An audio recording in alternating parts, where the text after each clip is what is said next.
68% of all customers leave because they feel that someone in the organization is indifferent to their needs.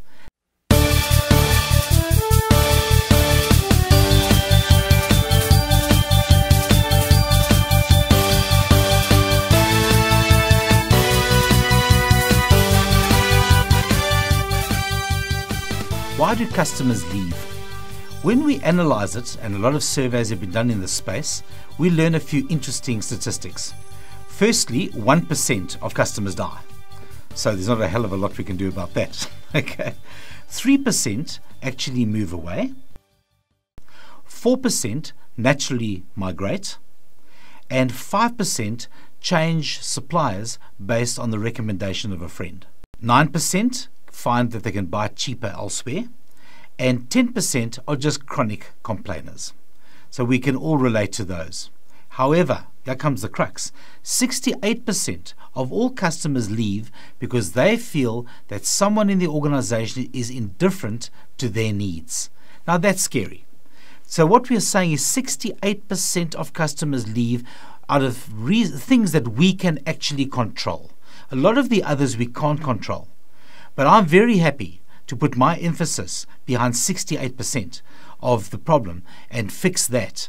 And that relates largely to attitude. So if we can change our attitudes towards the customer and get our staff to change attitudes towards the customer, we can address 68% of the problem. And that's where the energy needs to be put in. So let's look at that attitude in a bit more depth. First and foremost, we need to understand that the customer is king. Now, if we understand that, we're going to treat them somewhat differently. The question is often raised, is the customer always right? Well, is the customer always right? Well, frankly, no. Sometimes the customer is wrong. But if we remember that the customer is the person that's paying our salaries and the person that needs to be treated well if we want them to stay, then perhaps we have got to adopt a somewhat different attitude towards that customer. Yes, they might not be right, but then it's our job as the supplier to gently, and I emphasize the word gently, treat them in a certain way to get them to see it differently. We've got to use powers of persuasion, persuade them to see it differently. If we show any form of arrogance to that client is going to vote with his feet and is going to leave us. So we need to understand that. So while we are adopting an attitude of arrogance, we will continue to lose 68% of our clients. If we can change that, and change that attitude in our staff members, we are going to keep our clients. So in summary, what are we saying? Customer is king, if we like it or not.